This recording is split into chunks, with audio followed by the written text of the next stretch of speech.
बिस्मिल्लाहिर्रहमानिर्रहीम। कुरान मजीद के हवाले से जो मुख्तलिफ़ गलतफ़हमियाँ पाई जाती हैं, उसमें से जिस गलतफ़हमी का आज हम तज़किरा करेंगे और उसको दूर करने की कोशिश करेंगे, वो ये तसव्वुर है कि ये कहा जाता है आम तौर से कि कुरान मजीद में दुनिया की हर चीज़ बयान हुई है और अल्लाह ताला ने इसमें कोई चीज़ नहीं छोड़ी, और दुनिया की तमाम हक़ाइक़, दुनिया की जो जितनी भी मालूमात हैं उसमें साइंस से लेके और तबैयात से लेके और नफ्सियात से लेके और मुख्तलिफ़ उलूम व फ़नून जितने भी हैं वो सब के सब इसमें बयान हुए हैं। और ज़ाहिर है कि जो मज़हब के हवाले से जो ज़रूरी बातें बयान होनी चाहिए थी वो भी बयान हुई हैं। तो इस चीज़ को सामने रख के कहा जाता है कि कुरान मजीद जो है वो तमाम उलूम का जामे है, उसमें तमाम उलूम की असास पाई जाती है। और इस बात को मुअक्कद करने के लिए आम तौर से जिस आयत का हवाला दिया जाता है, मैं आपके सामने वो पढ़ देता हूँ। ये सूरह अनाम की 38वीं आयत है और उसके अल्फाज ये हैं कि मा फ़र्रतना फ़िल किताब मिन शै, यानी इसका मतलब ये है कि हमने इस किताब में कोई कमी नहीं छोड़ी। और इससे ये इस्तदलाल किया जाता है कुरान मजीद में दुनिया की तमाम चीज़ें हैं जो बयान हुई हैं। देखिए, इससे पहले कि हम इस आयत को देखें कि इसका क्या मतलब है, ये जहन में रखना चाहिए कि कुरान की किसी भी आयत से जब आप कोई मतलब निकालें, कोई इस्तिशाद करें, तो सियाक़ व सबाक़ बहुत इंपॉर्टेंट है। यानी ये बात कि पेश व अक़ब में क्या है, पीछे बात क्या चल रही है, आगे बात क्या हो रही है, और ये जो टुकड़ा जिससे इस्तिशाद किया जा रहा है ये किस तरीके से पेश व अक़ब से मुतल्लिक़ हो रहा है, कनेक्ट हो रहा है, इसको जानना बहुत ज़रूरी है। इसलिए कि अगर हम एक टुकड़े को अलग से निकाल लेंगे और उससे कोई मतलब निकालने की कोशिश करेंगे तो पूरा इम्कान है कि हम बिल्कुल और मतलब निकाल बैठें जो कि कुरान का इससे उलट मुराद हो। चुनांचे ये देखिए कि मा फ़र्रतना फ़िल किताब मिन शै के अल्फाज़ को अगर आप बिल्कुल अलग कर लें तो ज़ाहिर से तो मतलब यही निकलेगा कि इस किताब में अल्लाह ताला ने कोई कमी नहीं छोड़ी, इस किताब में कोई कसर नहीं छोड़ी। गोया कि ये बयान किया जा रहा है कि हर चीज़ इसमें मौजूद है। ताहम इसको अगर आप इसके कॉन्टेक्स्ट में रख के देखेंगे, इसको अगर आप ये देखेंगे कि ये किस हवाले से, किस सियाक़ व सबाक़ में आई है, तो इस आयत का बिल्कुल दूसरा मफ़हूम सामने आता है। और वो ये मफ़हूम है कि इससे पहले जो बहस चल रही है वो ये है कि नबी सल्लल्लाहु अलैहि वसल्लम की जो ज़ाहिर है जिस मौके पर मबूस हुए थे, उन्होंने अपनी दावत और इंज़ार के सिलसिले में लोगों को डराने के हवाले से ये बताया कि अगर वो उनका इनकार करेंगे, उनकी दावत का इनकार करेंगे तो अल्लाह ताला उन पर अज़ाब भेज देंगे। तो जो उनके मुनकरीन हैं, उनके ना मानने वाले हैं, वो आगे से तारीज़न ये कहते थे कि जो अज़ाब आएगा ज़रा उसकी कोई निशानी तो दिखाएं, वो इस अज़ाब हमें दिखाएं, हम फिर मानेंगे कि नबी जो हैं वो सच है या नहीं है। तो इसके जवाब में ये कहा जाता है, कहा गया है कुरान मजीद में, और इस मौके पर ये कहा गया इन आयात से पहले कि देखिए कि अल्लाह ताला अगर वो निशानी दिखा देगा, यानी अज़ाब दिखा देगा, तो फिर उन लोगों के लिए ईमान लाने का कोई मौका नहीं रहेगा, वो तो फिर अज़ाब आ जाएगा और वो तबाह बर्बाद हो जाएंगे। तो कुरान ने उनको ये कहा कि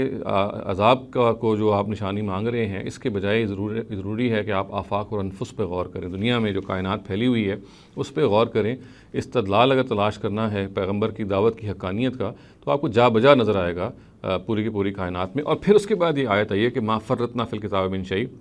गोया ये बताया जा रहा है कि पैगम्बर की दावत की जो हक़ानियत है उसके लिए हमने इस किताब में भी कोई कसर नहीं छोड़ी। यानी अगर आप ये जानना चाहते हैं कि पैगम्बर की दावत सच्ची है, जो कुछ वो कह रहा है वो सच है, तो जैसे आप कायनात पर गौर करें या देखें, उसके साथ साथ अल्लाह ताला ये कह रहे हैं कि मा फ़र्रतना फ़िल किताब मिन शै, इस किताब में भी आपको तमाम वो दलाइल मिल जाएंगे जिनकी बुनियाद पर, जिनको मान कर आपके लिए पैगम्बर की दावत की सच्चाई बिल्कुल मुबर्हन हो जाएगी, बिल्कुल वाज़ेह हो जाएगी। तो ये असल में इस आयत का सियाक़ व सबाक़ है। ये आयत जो है वो ये बयान कर रही है, ना कि वो एक कोई बिल्कुल मतलब और एब्सोल्यूट बात बयान कर रही है कि हमने इस किताब के अंदर कोई चीज़ नहीं छोड़ी। यानी सियाक़ व सबाक़ में ये इसका मतलब ये निकल रहा है कि जहाँ तक पैगम्बर की दावत का मामला है,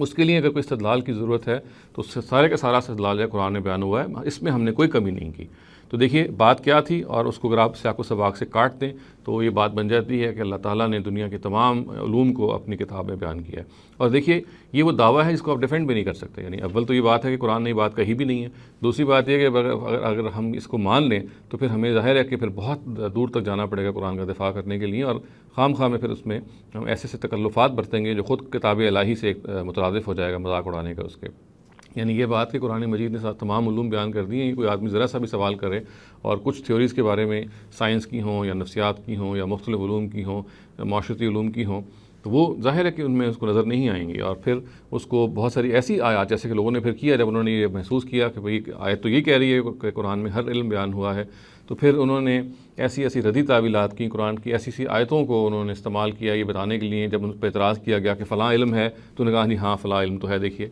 बागबानी का इल्म भी है, देखिए मिसाल के तौर पे किश्ती रानी का इल्म भी है। और उसके लिए उन्होंने फिर जो इस्तदलालात किए वो इंतहाई रदी इस्तदलालात थे, इसलिए कि बिलवदाहत ये अव्वलन ये बात ही कुरान ने नहीं कही। कुरान इसलिए नहीं आया कि दुनिया के तमाम उलूम बयान करे। ये जहन में रखना चाहिए कि कुरान मजीद जो है اس کی جو اساس ہے وہ ان حقائق سے حوالے سے ہے کہ جو جس تک انسان خود نہیں پہنچ سکتا، اور جن تک وہ خود پہنچ سکتا ہے ان کے بارے میں آپ کو یاد دہانی کرواتا ہے۔ اس کے علاوہ بہت ساری باتوں کو اللہ تعالیٰ یہ کہتے ہیں کہ انہوں نے انسان کی عقل پہ چھوڑ دیا ہے، اس کی اپنی نیچر پہ، اس کی اپنی فطرت پہ چھوڑ دیا ہے، اس لیے کہ عقل و فطرت خود اللہ تعالیٰ کی طرف سے اولین الہام ہے، وہ انسان کو رہنمائی فراہم کرتے ہیں۔ جہاں پہ عقل و فطرت کو ٹھوکر رکھنے کا اندیشہ ہے یا جہاں ان کی رسائی ممکن نہیں ہے، قرآن آپ کو وہاں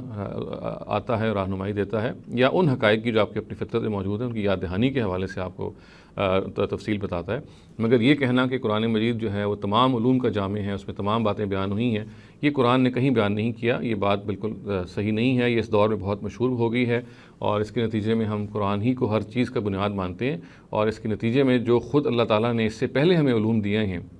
اور وہ علم سب سے بڑا انسان کی عقل ہے، انسان کی اپنی فطرت کی رہنمائی ہے، خیر و شر کا وہ شعور جو اس کے اپنے اندر ودیت کیا ہوا ہے، جس کے لیے اس کو کسی قرآن کی کسی آسمانی کتاب کی ضرورت نہیں، اس کا اپنا ضمیر، اس کا اپنا کانشنس جو ہے، اس کو خیر و شر کے بارے میں اگر وہ جاگا ہوا ہو تو وہ بتا دے گا کہ کیا بات صحیح ہے، کیا بات غلط ہے۔ اسی طرح سے بہت سارے فیصلے عقل اور فطرت کی رہنمائی کی روشنی میں انسان خود کر سکتا ہے۔ اگر یہ ہم طریقہ اختیار کریں گے قرآن کو پریزنٹ کرنے کا، تو ہمارے سامنے یہ تفصیل سے بات آئے گی کہ کیسے قرآن مجید جو ہے وہ انسان کی عقل و فطرت کے اوپر کھڑا ہے، ان کو کمپلیمنٹ کرتا ہے، جہاں پہ ان میں کمی رہ جاتی ہے اس میں وہ اضافہ کرتا ہے۔ یہ اگر ہم نے طریقہ اختیار نہیں کیا قرآن کو پریزنٹ کرنے کا، تو پھر ہمیں قرآن مجید کی اس طرح کی تعویل کی روشنی میں پھر ردی تعویلات کرنی پڑیں گی، اور تمام علوم کو اس سے ڈرائیو کرنے کا ایک جو خبت سوار ہوا ہمارے ہاں لوگوں کو، وہ پھر اس کو اختیار کرنا پڑے گا۔ اور جیسا کہ میں نے عرض کیا کہ وہ ذرا سے استدلال کے نتیجے میں اس کا جو کثر ہے وہ پورا ڈھہ جاتا ہے، وہ بالکل عمارت شیٹر ہو جاتی ہے، اس لیے اس کی کوئی بنیاد نہیں ہے۔ قرآن اپنی رہنمائی کے لحاظ سے ایک آفاقی کتاب ہے، آپ کو رہنمائی دیتا ہے بہت سارے معاملات میں، اور بہت ساری تفصیلات انسان کی عقل کو چھوڑ دیتا ہے، اس کی فطرت پہ چھوڑ دیتا ہے، اس لیے کہ وہ اللہ تعالیٰ یہ سمجھتے ہیں کہ عقل و فطرت کے بارے میں اللہ تعالیٰ نے ان کو اس کو کمپیٹنٹ ہستی بنایا ہے۔ البتہ ظاہر ہے کہ عقل کے بارے میں ہم یہ کہتے ہیں کہ چراغ راہ ہے، منزل نہیں ہے۔ تو چراغ راہ تو ضرور ہے، رستہ دکھاتی ہے، لیکن ہمیں ضروری نہیں ہے کہ یہ سارا رستہ دکھا دے، اس کے لیے ہمیں وحی یا قرآن کی رہنمائی کی پھر بھی ضرورت رہے گی، اور ہمیں اسی پہلو سے قرآن کو اسٹڈی کرتے رہنا چاہیے، اور اسی پہلو سے اس کو پریزنٹ کرنا چاہیے، تاکہ جو ہماری نئی نسل ہے، تاکہ وہ لوگ جو قرآن سے متعارف ہو رہے ہیں، وہ قرآن کے اس تعارف کو صحیح طرح سے سمجھیں اور یہ جانیں کہ وہ کتاب کیا پیغام وہ رکھتی ہے اپنے لیے، وہ کیا تفصیلات ہیں جو ہمارے لیے رکھتی ہے، اور کن چیزوں کے بارے میں ہمیں مخاطب کرتی ہے، اور کتنی وہ چیزیں ہیں جو ہمارے اپنی عقل و فطرت پر چھوڑ دیتی ہے۔ اقول قولی ھذا واستغفر اللہ لی ولکم ولسائر المسلمین والمسلمات۔